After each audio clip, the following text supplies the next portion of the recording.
بسم اللہ الرحمن الرحیم۔ کیسے ہم اپنی زندگی کو پرسکون بنا سکتے ہیں، دنیا اور آخرت میں اپنی کامیابیوں کو کیسے پا سکتے ہیں، اس کے لیے ہمیں ہمارے نبی نے 4 چیزیں بتائی ہیں جو آج اس ویڈیو میں ہم آپ کے ساتھ شیئر کریں گے۔ چینل پر نئے ہیں تو کائنڈلی اس چینل کو سبسکرائب کر دیں۔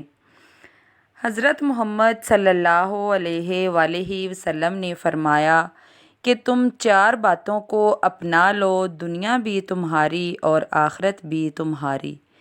امانت کی حفاظت کرو، کبھی امانت میں خیانت نہ کرنا، کبھی جھوٹ مت بولو، ہمیشہ سچ بولو۔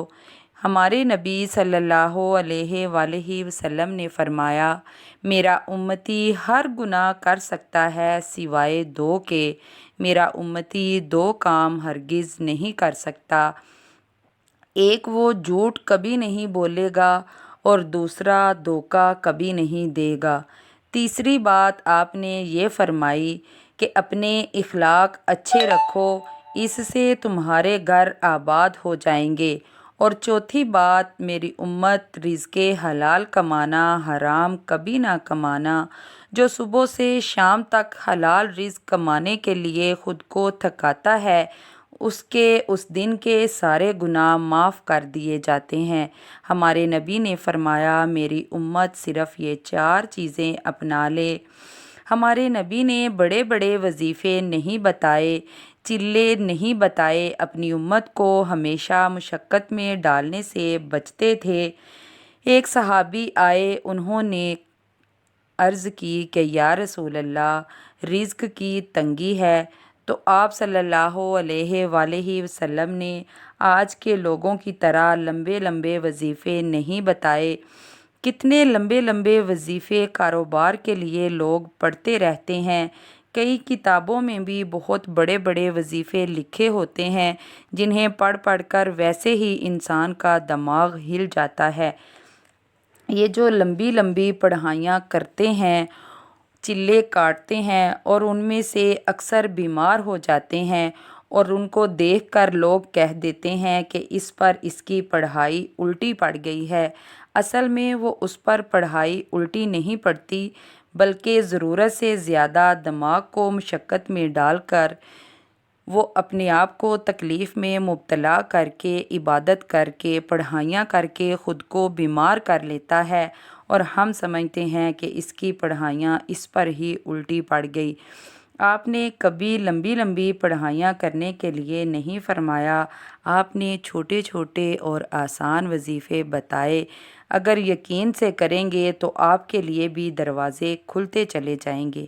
صحابی نے کہا، یا رسول اللہ، میں چاہتا ہوں کہ میری روزی کھل جائے۔ تو آپ صلی اللہ علیہ وآلہ وسلم نے فرمایا، تو بس ایک کام کر لے، تیرا رزق کھل جائے گا۔ تو بس باوضو رہا کر، تیرا یہ مسئلہ حل ہو جائے گا۔ کتنا ہی آسان عمل ہے اور زندگی کا سب سے بڑا مسئلہ حل۔ اس کو آپ تجربے سے نہیں، یقین سے کریں، انشاءاللہ آپ کا رزق بھی بڑھتا چلا جائے گا۔ شیطان کا سب سے بڑا دشمن ہے جو باوضو رہتا ہے۔ اگر آپ صلی اللہ علیہ وآلہ وسلم کی بتائی ہوئی ان 4 باتوں کو اپنا لیتے ہیں تو ساری زندگی انشاءاللہ ہمارے لیے آسانیاں ہو جائیں گی، ہمارے لیے اکانومی کا ہر نظام زندہ ہو جائے گا، ساری معیشت زندہ ہو جائے گی۔ صرف 4 چیزیں اپنی زندگی کا اگر حصہ بنا لیں تو ساری مشکلیں حل ہو جائیں گی۔ سب سے پہلے امانت دار بن جائیں۔ کیا ہی آسان طریقے ہیں دنیا اور آخرت کی کامیابی کے۔ کسی کو دھوکہ نہ دینا، دیانت داری کو نہ چھوڑنا۔ ہمارے ملک کے ادارے کیوں ڈوب گئے؟ اسی لیے کہ دیانت داری نہیں رہی، کھوٹ آ گئی سارے نظام میں۔ چھوٹے طبقے سے لے کر بڑے بڑے عہدوں تک بے ایمانیاں، بے دیانت داریاں ختم کر دی گئی، بے ایمانیاں اپنا لی گئی، جھوٹے فیصلے، جھوٹی طریقہ کار اپنا لیے گئے جس کی وجہ سے ہمارے ملک کا ہر ادارہ تباہ و برباد ہو گیا ہے۔ اس لیے آپ صلی اللہ علیہ وآلہ وسلم نے صاف صاف فرما دیا، کبھی امانت میں خیانت نہ کرنا، ہمیشہ سچ بولنا، جھوٹ سے بچنا۔ ہمارے نبی کی ساری صفات ہی بہت اعلیٰ ہیں، ہر صفت ہی اللہ تعالیٰ نے کھول کھول کر ہمارے نبی کی بیان کی ہے، مگر جو دو صفات زیادہ ہائی لائٹ کی گئی ہیں وہ صادق اور امین یعنی سچے اور امانت دار ہیں۔ کافر بھی آپ کی ان دونوں صفات سے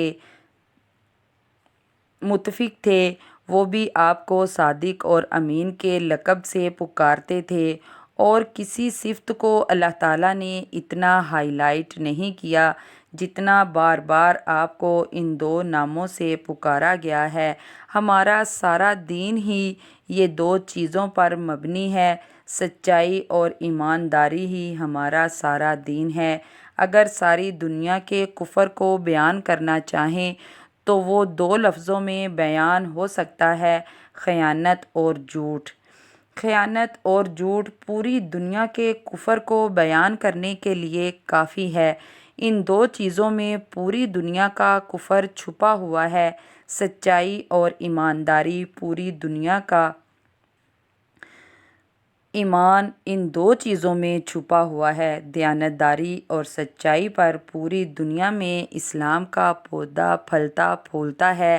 یہ ایک بیج کی طرح ہے، اگر آپ سچائی کا بیج بوتے ہیں تو اس سے اسلام پوری دنیا میں پھلے پھولے گا۔ اسی طرح جھوٹ اور خیانت بھی بیج کی طرح ہے، اگر آپ اس پر چلتے ہیں تو دنیا میں کفر کا جنگل جنم لیتا ہے، اور خود اپنی آنکھوں سے دیکھ لیں کہ معاشرے تباہ ہو جاتے ہیں۔ اگر دنیا سے جھوٹ اور دھوکہ نکل جائے، پاکستان کو جھوٹ اور دھوکہ ہی تباہی کی طرف لے کر جا رہا ہے۔ حضرت جریر بن عبداللہ کا واقعہ آپ سے شیئر کرتے ہیں، جو یمن کے شہزادے تھے۔ آخری حج میں انہوں نے اسلام قبول کیا۔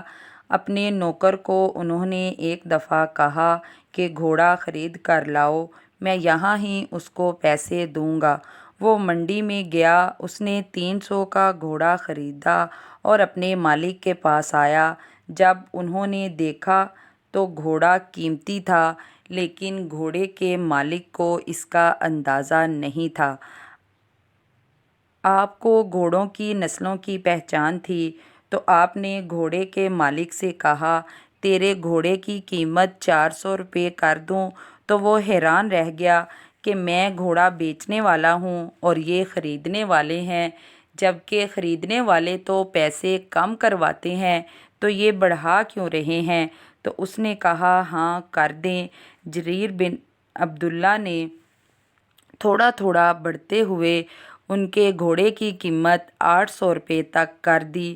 اس نے کہا، حضور گھوڑا خریدنا ہے تو خریدیں، لیکن میرا مذاق تو نہ اڑائیں، آپ مجھے 300 روپیہ دیں اور میں جاؤں۔ تو انہوں نے کہا، اس کو 800 روپیہ دے دو اور گھوڑا باندھ لو۔ وہ بہت خوش ہوا اور پیسے لے کر چلا گیا۔ جب وہ وہاں سے چلا گیا تو نوکر نے اپنے مالک سے پوچھا کہ جب میں 300 میں سودا کر کے آیا تھا تو آپ نے 500 روپے زیادہ کیوں دیے؟ تو آپ نے فرمایا کہ اس نے گھوڑے کی قیمت 300 لگائی تھی، لیکن اس کے گھوڑے کی قیمت 300 نہیں تھی، بلکہ اس کے گھوڑے کی قیمت 800 ہی تھی، اس لیے میں نے اس کو 800 روپے دیے، کیونکہ میں نے جب اسلام قبول کیا تھا میں نے اپنے نبی کے ہاتھ میں ہاتھ رکھ کر یہ وعدہ کیا تھا کہ میں زندگی میں کسی کو دھوکہ نہیں دوں گا۔ ہمارے ملک میں سہولتوں کی کمی نہیں، صلاحیتوں کی کمی نہیں، وسائل کی بھی کمی نہیں، بس دیانتداری کی کمی ہے، جس کی وجہ سے آج ہر کوئی پریشان ہے۔ تیسرا، ہمارے نبی نے ہمیں حکم دیا کہ اپنے اخلاق سنوارو، جن سے ہمارے گھر آباد ہوتے ہیں۔ ہمارے نبی نے فرمایا، اچھے اخلاق رکھو اپنے گھر والوں کے لیے، اچھے بن جاؤ اپنے آس پاس والوں کے لیے، اس سے تم سکون کی زندگی گزار سکو گے۔ چوتھا، آپ نے فرمایا اے میری امت، رزق حلال کمانا، خود کو حلال کمائی کے لیے تھکا دو، تمہارے گناہ معاف کر دیے جائیں گے۔ اپنی روزیوں کو حلال طریقوں سے حاصل کرو۔ لیکن آج اگر ہم اپنی روزیوں کے ذریعوں پر غور کر لیں، کہاں کہاں سے اور کیسے کیسے طریقوں سے کما رہے ہیں، تو ایک بھی طریقہ اتھینٹک نہیں ہے۔ حلال کمانے کے لیے کوئی ایگری ہی نہیں ہوتا کہ حلال میں پوری ہی نہیں پڑتی۔ حلال میں برکت ہوتی ہے، چاہے تھوڑا ہی ہو۔ حرام میں برکت نہیں ہوتی۔ حرام زیادہ ہو کر بھی تھوڑا رہ جاتا ہے اور حلال تھوڑا ہو کر بھی زیادہ ہو جاتا ہے۔ ان چاروں چیزوں کو اپنا کر دیکھو، خود پر اپلائی تو کرو، پھر اپنی زندگیوں کی تبدیلیوں کو نوٹ کرو کہ کتنا فائدہ ہوتا ہے۔ اپنے نبی کے بتائے ہوئے طریقوں پر چل کر ہماری زندگی کی تلخیاں، ناکامیاں ختم ہو جائیں گی اور دونوں جہاں میں ہم کامیاب ہو جائیں گے۔ کیسی لگی آج کی ویڈیو ضرور کمنٹ کیجیے گا۔